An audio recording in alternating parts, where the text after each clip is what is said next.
Welcome to the show, everyone. We are so fortunate to have the one and only Coach Bluford. He has been a college athletic advisor, instructor at St. Ignatius in San Francisco. He, during high school, was a multi-sport athlete and also played football at the infamous UC Santa Barbara. And one of the things I love the most about him, not only is his great hugs, but also he is a San Francisco native. Welcome to the show. Thank you very much. You did your homework. I like it. Thank you. I have to do my homework, for the celebrities I bring onto the show. You are infamous. Wasn't there a book? Weren't you mentioned in a book as well? Yes, I was actually mentioned in a couple of books. Yes. In a couple of books. You want to give them a shout out? Yes. There was a book written by one of our former faculty members. He didn't use my name specifically, but there was a reference to Coach Red in his book. I think it was called Shadow Lessons, Mr. Reardon wrote. And then most recently, there was a book written about some teams in the San Francisco Bay Area, and they really highlighted St. Ignatius football.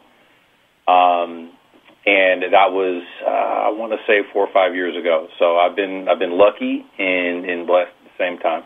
Yeah, because you have over 20 years of experience working with teenagers. You have a long history coaching students. And now you're starting to be infamous as a college athletic advisor because you've done webinars at Revolution Prep, Compass Prep as well. And I've seen your work at presentations at NAIA as well. Am I missing anywhere else? No, I think you got it. There are a few with our WACAC SLCs, but other than that, I think you got it covered, yes. Yeah, so thank you for being part of this show and having our wonderful audience learn about college and sports and recruitment. So since that is a mouthful right there, can you tell me what is your approach and philosophy if I'm a student or a parent of a high school student walking in your door saying, hey, I love sports, I think I'm good, I want to play in college? What's your philosophy when you approach students? I really try to figure out what their level of desire really is. A lot of students and their families, and sometimes more families than the actual student, but I try to get a pulse on, hey, who really wants to do this and how badly do they want to do it? If there's a strong desire to go anywhere in the country to go participate and pursue your passion of sports, then there's opportunities out there. But you got to really got to figure out what those values are, what it means to you, who's driving it, and know that there aren't any shortcuts in the process. Oh, I appreciate that. There are no shortcuts in the process. And yeah, a lot of times even college coaches are like, wait, who's contacting me? The student or the parent? Because the student's playing. That's who I'm working with, right? That starts day one. Now, a lot of times students are very unclear because there's so much pressure from neighbors, parents, etc. When should the recruitment process begin? If I'm playing sports, when should I start checking out college and their rosters for these different athletic teams? One of the things that I would tell our students is that, the sooner that you're able to begin this process, the better. Now, that will depend on gender and sport. There are some sports that are the college recruitment starts really early, and you'll find that in clubs like soccer and in volleyball, in softball even, where they've made specific rules even to delay the onset of recruiting for those sports because it got really out of hand and coaches were trying to get in too soon. So, but in general, a good launch point is in high school, sophomore year, probably spring of sophomore year would be the ideal time, especially if that sophomore is playing on the varsity and getting really, really good quality time. If there's a freshman out there that's playing sports, playing on a varsity level and getting really, really substantial time and minutes at critical periods, then, yeah, that might be a thermostat for you. But in general, the sooner the better. It will depend on sport, but like I said, the sooner that you get started with it, the better. No, I think that's really important because I also think that freshman year, your body's still changing, regardless of what your gender is, right? And also playing from the middle school, playing at club, playing at high school is very different out there. So that's some really sound advice.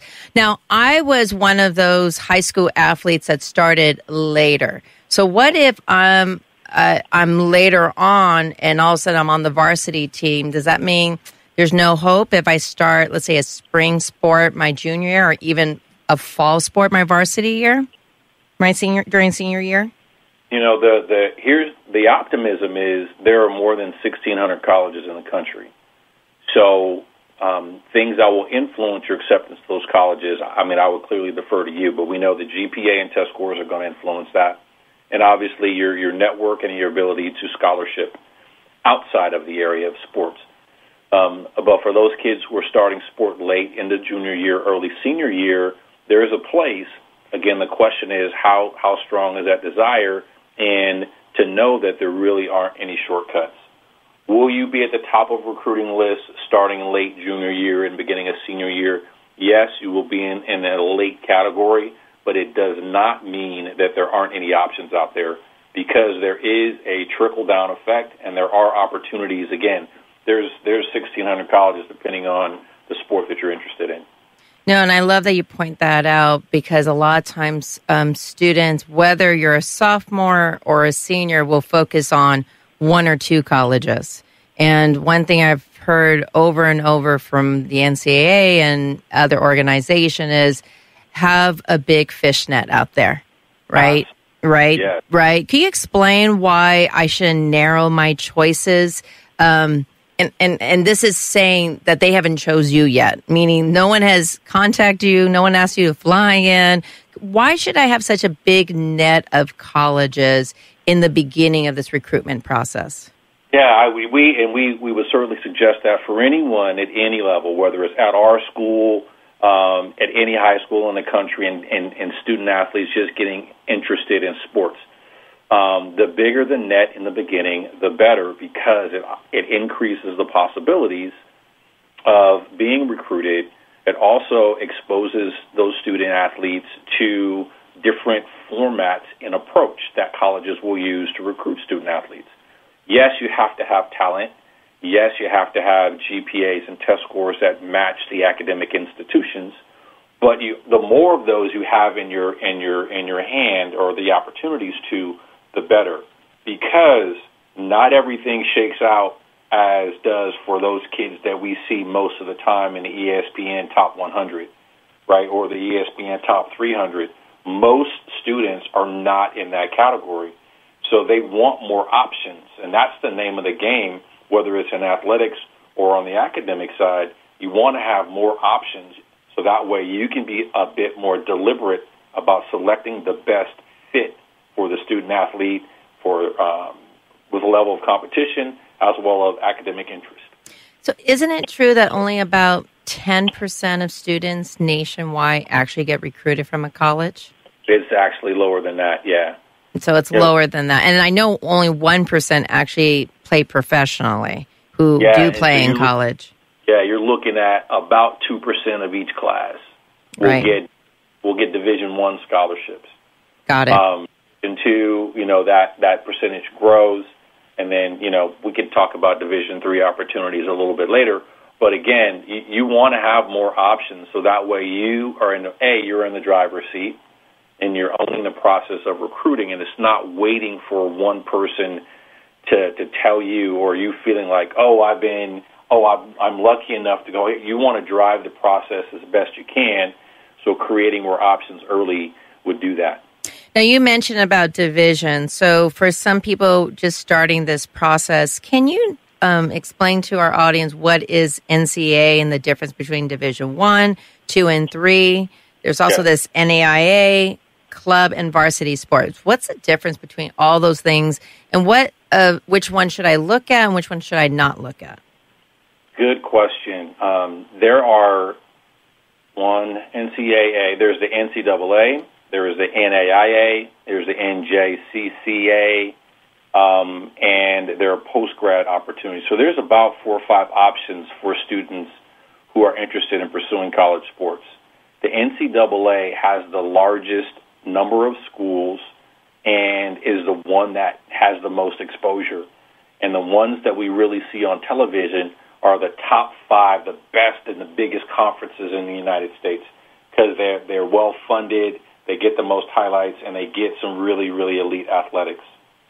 Yeah, no, if anyone looked at their NCAA map, oh, my God, they're all over the place. So. Yeah, and depending on sport, right, you'll find about 350 colleges that are Division I, at the Division I level. Then there is the Division II level, and at that level, you'll see a mix of academic and athletic strength. Good athletics at the Division II level, but when you're looking at specifically athletic scholarship opportunities, they're about half of what it would be at the Division I level per sport. So while in football you can have a roster of 85 scholarships, you're going to get about 36 full scholarships at the Division II level. So there's just not as many. Right. So there is some money involved with Division I or II, and there's also, it varies how much because it depends on your playing time, correct? Well, it depends on the sport. Yes, it depends on the sport. So there are a couple of what they call full ride sports at the Division I level, where each student gets a full amount of scholarship money as allotted to them based on the sport. So there's 2 of those for men's sports at the Division I level, and then there are 4 sports on the women's side that offer that full ride. And full ride, what a lot of people don't understand is full ride is what's the equivalent of the full tuition, room, and board of that particular institution. So scholarship money at those levels could be anywhere between $12,000 and $15,000. At the Division II level, there isn't as much. Again, because there isn't that level of prestige, and nor is that level of funding at the Division II level. At the Division III level of the NCAA, they don't award athletic scholarships. However, they are in a position to create packages of financial support for families who they are interested in that play sport.